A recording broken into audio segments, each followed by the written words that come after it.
Tony Hawk's Underground is the favorite in the series for a lot of people. I haven't played it in 14 years. Does it still hold up?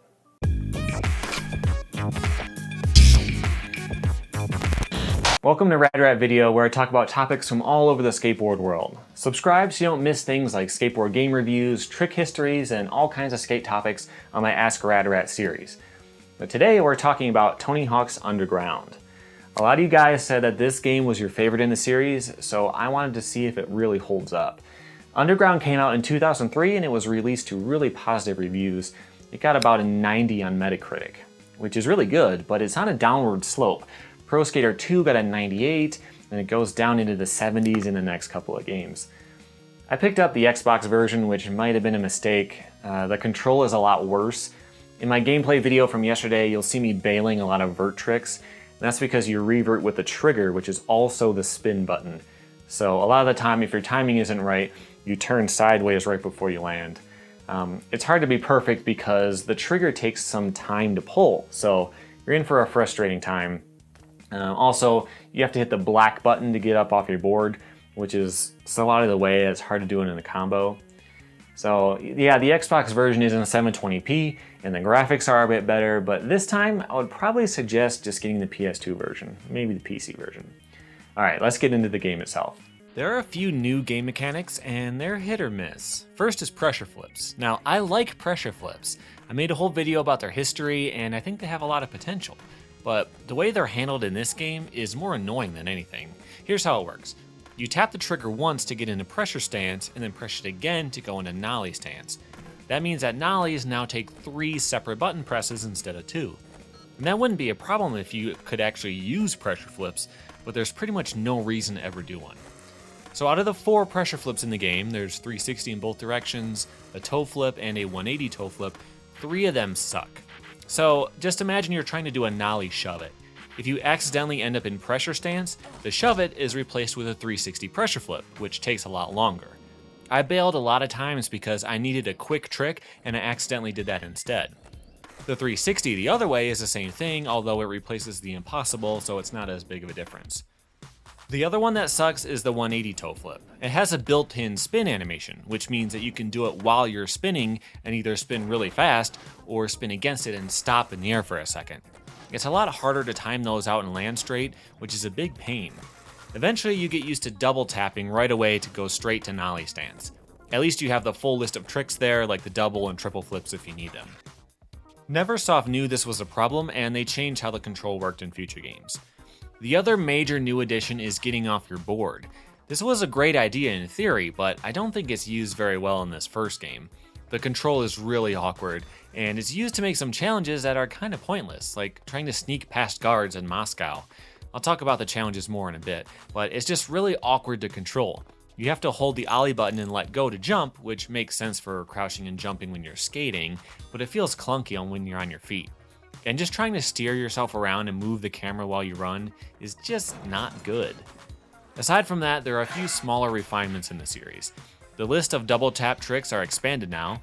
A lot of stuff that would have been a special trick in earlier games is now a double tap move, like dark slides. So now there are 21 basic grind tricks you can do without special. That's a ton of tricks. Flip tricks and grabs are the same way, but they still left front foot impossible's vert style with the grab, I'm not sure why. Also, 360 hard flips are still wrong, they flip the wrong way. But in general, most of the stuff in the game is right, and with 8 million different tricks, a few of them are bound to be a little weird. Speaking of weird, you can now make your own tricks too. You have to do it twice in the story mode, which means I did it twice. I never did unless I had to. So you have this timeline, and you can stack tricks and combine different stuff together. It's scored based on how much time it takes to finish. I remember when this was new, they sold it as a way to invent new tricks, and I thought there would be a way to actually animate your own flip trick somehow, like adding a pop shove it and a kickflip to make a varial flip. But it doesn't work like that at all. They kept trying to expand this in later games. The biggest change in this game isn't the game mechanics, it's actually the whole structure. This is the first Tony Hawk game with a legit story mode. Let's take a look at it. I'm playing on hard mode like a boss here. Alright, so you start by creating your own character, and I went with this green girl, which will make sense later. I won't go into a ton of detail with the story, but basically you're a local kid working your way up in the skateboarding world. Your friend is this piece of crap named Eric Sparrow, who's a sleazy turd of a guy who will do anything he can to ruin your life. You meet Chad Muska and you get so inspired by his dope 2003 Escalade that you decide to try to get a local shop sponsor, which is coincidentally run by Stacy Peralta. How do you get sponsored? By completing challenges, of course. You'll be doing tricks people call out and all kinds of familiar types of stuff. One good upgrade is that you don't always have to do every single challenge. So a lot of the time you only have to do 3 and there might be 5 options. Once you do enough things, you'll trigger a cutscene and the story will continue. You'll either be in a different time, like advancing to night or dusk, or you'll end up in a new area. You can always go back and do those challenges later, and you'll need to unlock everything, but it helps keep the game moving. Let's talk about what you'll be doing. There's a lot of similar stuff, like collecting combo letters and things like that. There's a lot of finding and collecting things, which you should be used to by now. But one thing that the game is really starting to push is the driving challenges. You have to commit insurance fraud by making this car overheat and then ditching it. You have to pick up girls for a party, and all other kinds of miscellaneous vehicle challenges. These can be hit or miss. I don't hate them, but some of them are just boring. Like driving this lawnmower around to suck up the leaf piles. Just goes on and on. The other issue is the spotty difficulty. That lawnmower one was really easy, but escaping the cops in Tampa requires a perfect run with 0 mistakes. And the levels aren't necessarily designed for cars, so it's easy to get stuck in stuff when you get off track. The on-foot challenges are not fun. Look at this one in Hawaii. You have to climb up to the top of this building, and in typical Tony Hawk style, you're put on a timer for no reason.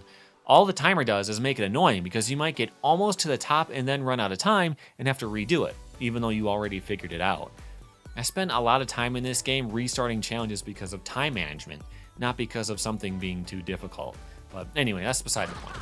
You can tell how awkward and difficult this is to do through the video. You have to run against the wall to try to squeeze past the narrow parts, or you can easily have the camera move on you, which makes you turn and then you fall off the building. There are a couple of times you have to climb this building, and both of them suck.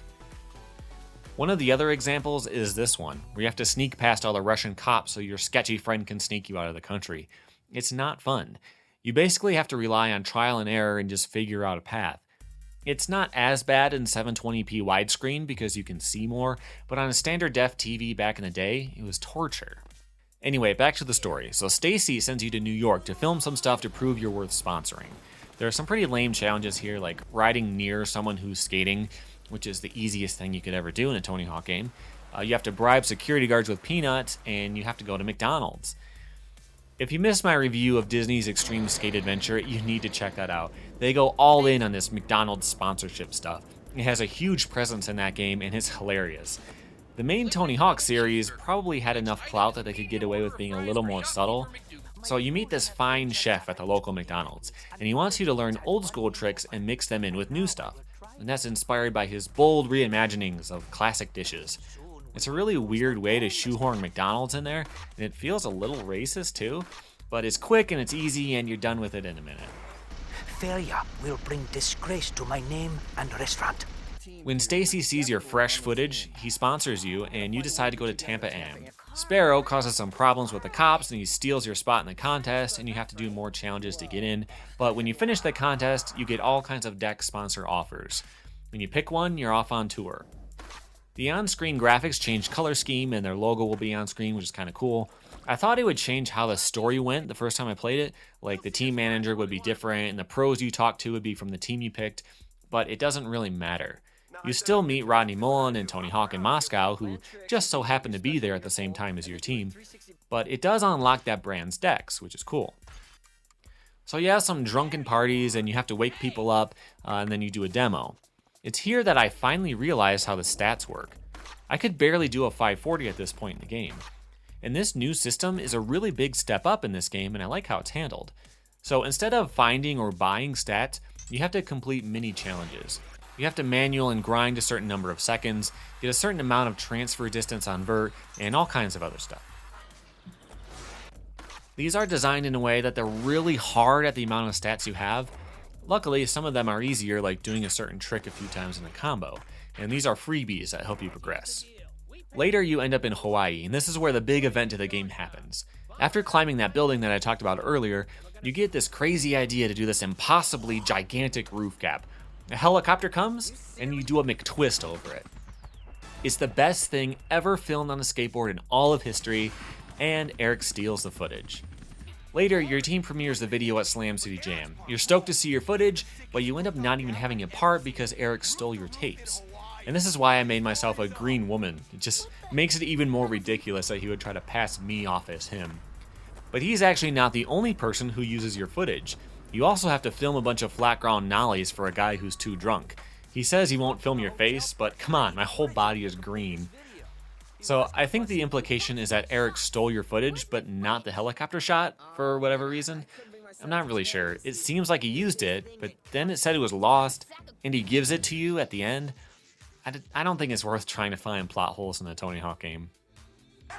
So Eric gets turned pro and is invited to Moscow. You enter yourself as a pro and force your team to turn you pro too. And you get to design a board. I didn't spend a lot of time on this, but it's there if it's something that interests you. You don't make the cut to go to Moscow, but if you hurry up and find a shoe sponsor, they might send you. And this part is really weird. The game has some messed up ideas about how the skate industry works. If you prove to the Circa rep that you can spell, he'll buy you a ticket to Moscow. Also, the camera guy on your team seems like a local news cameraman and not a skater at all. I don't know, it just seems like with so much access to real life pros, they could have gotten enough info to make this stuff seem a little more authentic. But it doesn't really matter. So you go to Moscow and you do some stuff. Eric gets drunk and he crashes a tank and you get stuck in jail. Your team bails on you and you're there on your own to get home. You do this by doing spy stuff and sneaking around. This part of the game is really slow and boring, so I'm going to skip most of it except this challenge. Most of the challenges are optional because you only have to do a certain number of them and you can always skip ones you don't like. But sometimes they're built into the story and you don't have a choice, and this is one of those. You have to collect a bunch of hangover cures in this one big line that takes you all over the level. There's this one jump that's basically impossible, at least with the place my stats were at the time. I had to find another way to get up onto the building, and it took me forever. This kind of thing happens way too often. You just have to learn as you go. So you get an item, and then you have to figure out where the next one is. It's not like you can see them all in advance and plan it out. You just have to have fast enough reflexes to do it all as you go. And this happens again at the end of the game too. So after all that happens to you, you get jaded on the industry and you just go back home. You decide to start a company with Peralta. And once you prove that you're legit, the pros come knocking to join your team and you get to choose. It's funny, the idea of your brand is that it's real and it's authentic and honest and you cut through all the crap. But one of the reasons Eric is such a doucher is because he wanted to be like Chad Muska, and he eventually becomes just like him. And then Muska wants to join your team. I get it from a game design standpoint, but in the story, it's a little weird. So you pick your team and then you shoot a video. This part is really cool. You have to finish these challenges and you use your pros. Some of the challenges are lame, like having to collect 60 of these things in New York. Hey, look at those NPCs. They're stuck in the default 3D modeling pose and they don't do anything. It's a weird glitch. Anyway, I didn't like that challenge because this one gap doesn't seem to work right, but that's okay. I had a bunch of other ones to choose from. These are all pretty tough, but it's a cool way to end the game. Once everyone on your team films something, you get the video, which the game generates out of the video parts of the skaters you picked. It was pretty cool. After that, there's one more thing. Eric comes and he wants to prove that he's been better than you all along, so you have to copy his signature line around town. He drops fireballs or something when he's skating to make it harder for you. This one is a lot like the Moscow challenge where you have to do everything in a line. I was stuck on this one for a while, so I had to max out my stats, and even then, some of the gaps you have to do are really hard. But I beat it, Eric has a hissy fit, and the game's over. You unlock some bonus characters like Iron Man and Gene Simmons, and a pointless level called Hotter Than Hell, which is a Kiss concert venue. There's nothing to do there, and it's not good. After that, there's still a lot to do. You can collect the secret tapes to unlock videos, you can finish all the challenges you skipped, you can find secrets like hidden Tony Hawk 2 levels. This is the first time that nostalgia for the original game started to pop up in the series, and Tony Hawk 2 is only 3 years old at the time. Okay, Tony Hawk's Underground. Is it worth playing? You know, I had a lot of fun with it. I felt like I had to rush through it for the channel because it's such a long game, but if you have the time to really sit back and play it, I think there's a lot of fun to be had. Is it the best Tony Hawk game ever made? I can understand that argument. I like the formatting of Underground 2 a bit better, which I'll talk about soon, but the story and the progression of this one is a bit better. It's not my personal favorite, but it's definitely one of the high points in the series. The PS2 or maybe the PC version might be the one to get, but you'll have a good time with this one no matter what. So what were your experiences with this game? Is this one your favorite? And if you played it recently, do you think that it still holds up after all this time? Let me know in the comments. Also, I want to start getting into handheld skateboarding games from back in the day, so let me know which one of those are your favorites as well. Until next time, here are some more videos that I did recently you might want to check out. And don't forget to subscribe by tapping my logo on the screen so you don't miss out on the next game review. Thank you for watching.